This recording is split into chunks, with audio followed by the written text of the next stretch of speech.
le président Biya doit tirer les leçons que dans son camp, il y a beaucoup d'incompétents qui profitent de l'appareil du parti. Vous voyez, je reviens un peu sur tout ce désordre qui règne à Douala et ailleurs dans nos petites villes. Pourquoi? Où sont ces présidents de comité de base, ces présidents de sous-section, ces présidents de section qui mobilisent souvent des milliers de personnes dans les défilés? Pourquoi n'ont-ils pas mobilisé les gens pour empêcher les casses? C'est quand même curieux. Vous voyez le défilé ici à la place du 20 mai, ici, vous voyez près d'1 million, plus de 250 000 militants du RDPC.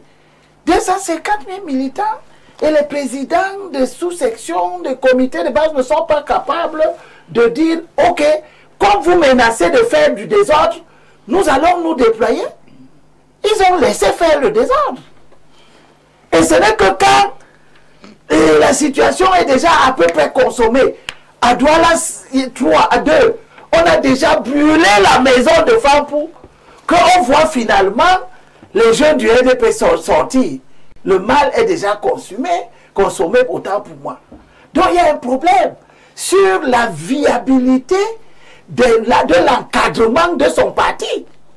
Parce que l'encadrement du parti, ce n'est pas seulement pour aller au défilé et recevoir l'argent pour festoyer. C'est aussi pour mobiliser les électeurs, mais c'est aussi pour gérer les situations de crise contre votre parti. Comment vous n'arrivez pas à gérer les situations de crise contre le RDPC? On dit que le RDPC a gagné. Depuis qu'on dit ça, vous voyez qui?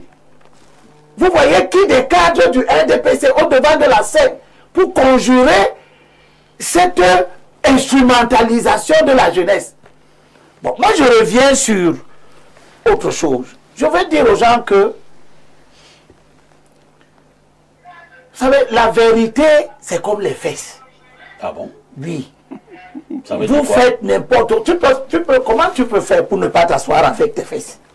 Tu vas toujours t'asseoir sur les fesses. Donc, vous montez, vous descendez. C'est depuis 2017 que j'ai dit à mes frères de l'opposition, première chose, cessez de croire que l'évocation de la fraude électorale légitime vos échecs. Cessez ça. Ce discours doit finir. Nous échouons aux élections à cause d'une mauvaise organisation des forces du changement. Et tous les résultats que nous avons nous montrent que, premièrement, la dispersion des voix ne s'est pas produite comme on attendait. Parce que quand je prends les 9 candidats, ils ont 450 000 voix. C'est-à-dire, je prends Akere, Ateki, Bouga, comment il s'appelle, Iodi, Serge Espoir Matomba, Kwemo, Ossi, Ndamjoya. Tous ces gens-là ne font pas 500 000 voix.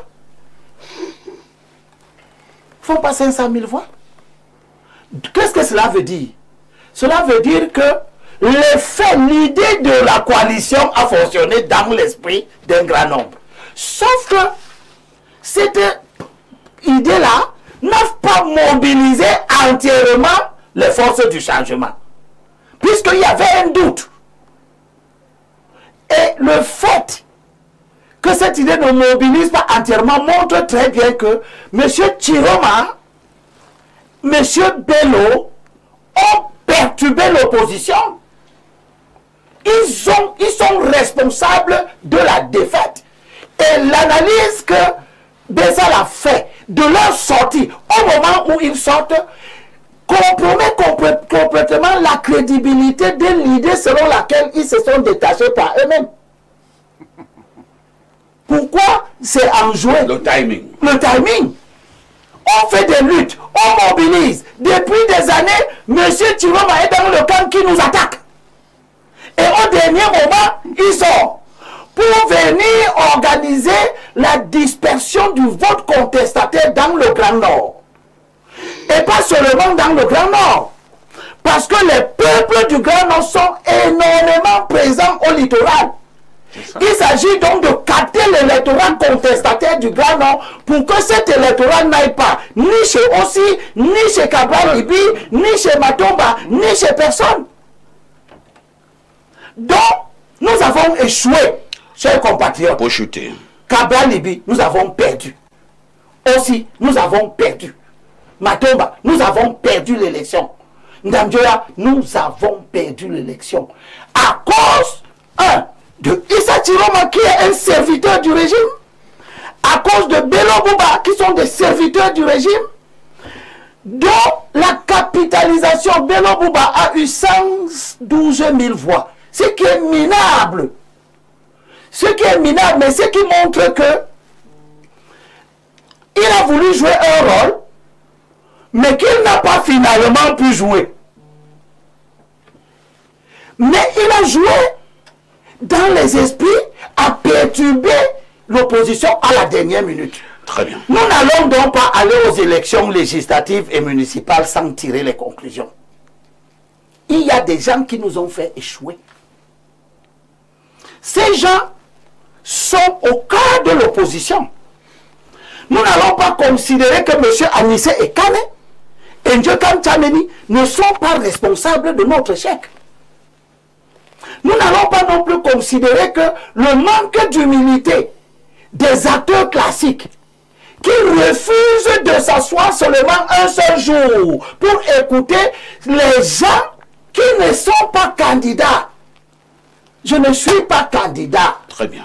Mais je me bats depuis des années à vous faire comprendre que on ne peut pas, en face d'une machine aussi importante que le RDPC, venir sur le champ du combat avec des arguments éculés où quelqu'un a 3 conseillers municipaux dans tout le Cameroun.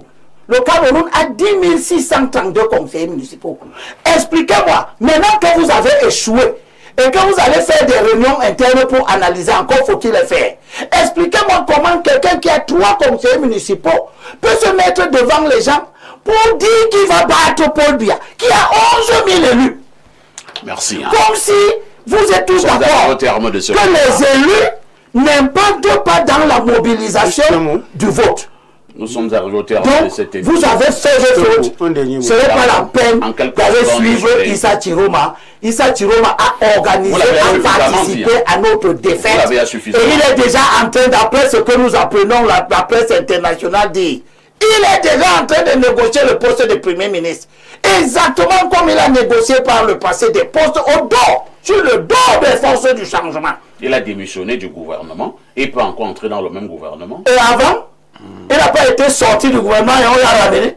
Là, il n'avait pas démissionné. Avec votre permission, dans quelques secondes. En quelques secondes, je voudrais dire à notre ami Elimi Lobé, pourquoi le sommet politique du RDPC n'est pas en effervescence, comme on regarde le vide. C'est parce que les états-majors ont confisqué le parti. Les états-majors du RDPC ont confisqué le parti et ces gens-là ne sont pas d'accord. Et le RDPC a fait 2 fautes. Lui, à l'autre niveau, a fait 2 fautes. La première faute, c'est que on aurait dû laisser, comme toi Ali, n'est-ce pas, il y aurait eu une bien émiettement de voix qui aurait permis à ce qu'on ne voie pas tout de suite, n'est-ce pas, l'efficacité ou alors la force de frappe de ce que la force de frappe dont parle Onangini, que j'achète, à savoir qu'à un moment donné, il y a eu un concours de circonstances qui a provoqué les deux. La deuxième chose que le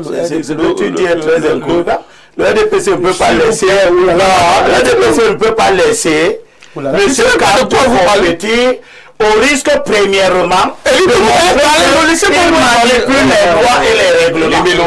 Deuxième chose, demander au RDPC de laisser quelqu'un qui peut faire battre le RDPC. C'est pas du bruitage. Tu me faisais la leçon de la cohérence. Tu comprends rien.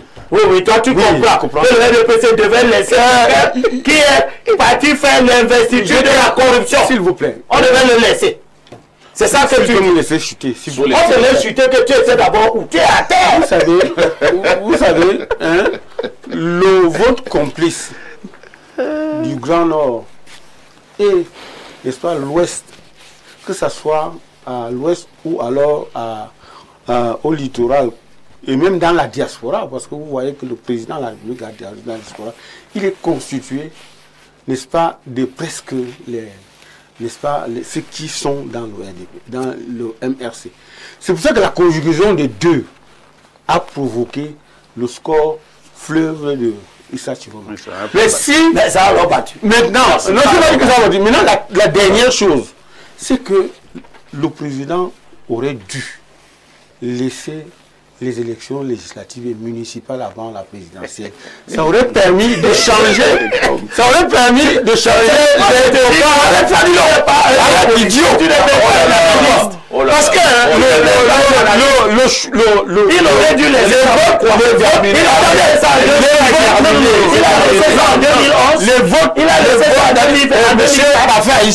Monsieur Parfait ici, je continue à dire qu'il y a des gens que la base ne veut plus voir, qui sont au gouvernement, qui sont aux affaires et qui auraient dû sauter, qu'on aurait dû éliminer à travers les élections législatives. Permettez-moi de conclure cette émission. Nous allons te dire qu'ils ont fait gagner pour Biadam. L'émission est terminée. On va te dire qu'il a fait gagner pour Biadam. Merci à toutes nos équipes techniques et rédactionnelles qui ont travaillé durement comme d'habitude pour que nous ayons cette production. Nous disons également, nous souhaitons une bonne fin de semaine à tous nos nombreux téléspectateurs à travers le monde. La première rediffusion de cette émission, c'est ce soir à partir de 21 h. La deuxième rediffusion intervient demain à partir de 13 h. Avec tout ceci, que faites-vous encore ailleurs?